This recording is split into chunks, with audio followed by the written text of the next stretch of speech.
Oh, hello, this is Tak Chung from Walk with Tak. Welcome to my YouTube channel. If you enjoyed this video, please like, subscribe, and share. My friend Ling operates a Chinese restaurant in a small town in central Illinois. One day a customer came in and he asked for a tofu dish. Ling did not have a tofu dish on his menu because people in central Illinois do not like tofu. However, this customer has lived in Thailand for a number of years, and he loved tofu. And recently he moved back to central Illinois and he wanted to have a tofu dish. He described how he liked his tofu dish. So Ling went into the kitchen and cooked him this dish. And he loved it. He brought his family and friends. And everyone enjoyed this tofu dish, and it soon became the signature dish of Ling's restaurant.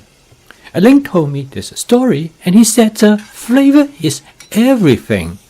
And if you flavored it right, even shoe leathers can taste great.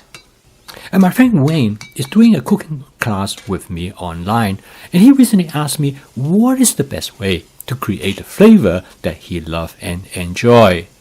And this goes right into the heart of my cooking system, which is the quest for flavor. This video is a good demonstration of flavor chasing, which is one of the 4 attributes of my fast cooking system. In this video, I would like to talk to you about flavor. What are the factors contribute to flavor? Once you understand this various factors, you'll be able to create the flavor that you love and enjoy. In fact, you can even make a tofu dish taste wonderful to you. Now, flavor has many individual components, and one of the key components of flavor is texture. And tofu is a distinct example.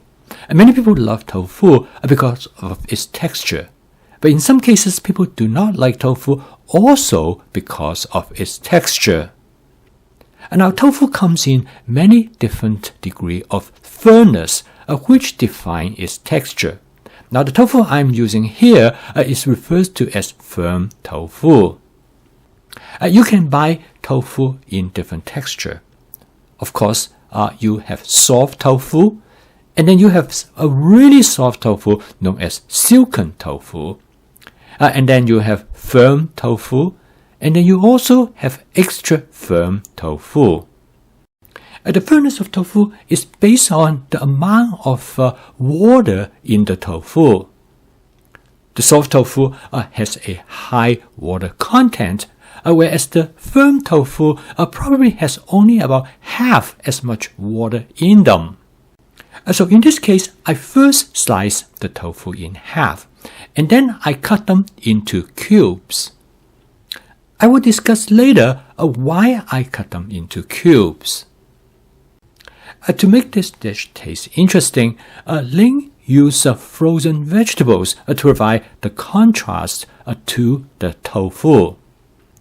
The first frozen vegetable that he used is a frozen edamame. Edamame is the Japanese term for soybean. A soybean has an interesting texture. It is slightly firm and is in contrast with the tofu.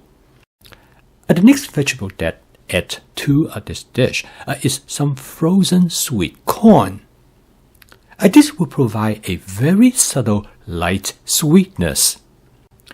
The softness of the sweet corn is a different contrast in comparison to the soybean. Next is a vegetable mix that contains corn, peas, carrot, and green bean. And Ling told me that he added these different frozen vegetables for the purpose of balancing their flavor and texture of the dish. He said he did not thaw out the vegetables in advance. He's going to add them directly from the freezer to the wok. This dish is extremely simple. This is all we need in making this dish. So okay, we are ready to cook. I'm going to start out by adding about 1 tablespoon of vegetable oil. I use canola oil, but you can use any cooking oil that you would like, as long as they have a high smoking point. I'm going to cook this dish in my stainless steel wok with actually a unique surface, which is a honeycomb surface. You can take a look at this video and learn more about this wok. Once the oil has been heated up, I add the vegetable directly from the freezer to the wok. Ling told me that I should not thaw them out in advance. He said it is better to thaw them out in the wok. So immediately I start to construct the flavor of this dish. I first add about 1 tablespoon of spicy sesame oil. Ling told me that he made this choice because the customer told him that he loves sesame flavor in the original tofu dish. And he liked the dish to be spicy. Ling added an additional 1 tablespoon of hot chili pepper flakes. The customer said he liked the garlicky flavor of the dish, so Ling added 1 teaspoon of garlic pepper. Because Ling has a lot of experience in flavoring the dish, so he able to recreate it based on what he knows before. As the customer said he loves ginger, so Ling add 1 teaspoon of minced ginger. To give the dish a strong umami flavor, Ling upped 2 tablespoons of oyster sauce. To balance the salty flavor of the dish, Ling add about 1.5 tablespoon of kikkoman soy sauce. And to give the dish some sweetness, Ling also adds 1 tablespoon of hoisin sauce. This is a good example of flavor chasing. Now, Ling created this dish based on his knowledge of all these different flavoring agents will contribute to the final flavor of the dish. Flavor chasing is intuitive and creative. And each time when you do flavor chasing, you become better at it.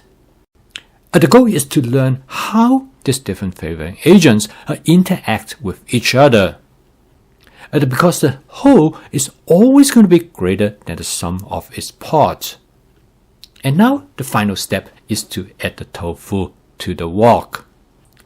This dish is very fast to cook because all the components that you add to the dish are already cooked and ready to eat. And next, Ling is going to add about half tablespoon of this teriyaki sauce. He is also going to add half tablespoon of this General Tso sauce. Ling told me that the reason that he added these 2 sauces because based on the customer's description, this might be the kind of flavor he will be interested in. So the final step is to mix all the ingredients together. Now the tofu has little or no flavor at all. It's almost like a blank canvas. It's the texture of the tofu that makes this dish special. You can consider all the other ingredients as well as the flavoring agents are like the paints that you put on the blank canvas. Ling continued to make adjustments to this dish. And he decided to add more soy sauce to make the dish a little bit more salty. And by changing the ingredients as well as the seasoning agents, you can create an entirely different dish. So here is a good example of flavor chasing. As you can see here, the dish is built 1 ingredient, 1 seasoning agent at a time. So when you start cooking this dish, Ling told me that he has some idea of what he wants to achieve at the end. And during the seasoning steps, he continued to do taste tests to see whether the dish has achieved the flavor that he is looking for. He will continue to make adjustments. For example, here after he tasted, he wanted to be a little bit saltier, so he added another tablespoon of soy sauce. So what flavor chasing is all about is that you have a preconceived notion what you want the dish is going to be. and you have an open mind in trying different seasonal agents. And you continue to test the flavor of your dish and make adjustments accordingly.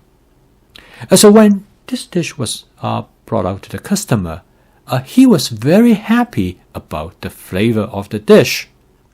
There were definitely some guesswork on Ling's part, but he is able to make sufficient adjustment to achieve the type of flavor that the customer is looking for.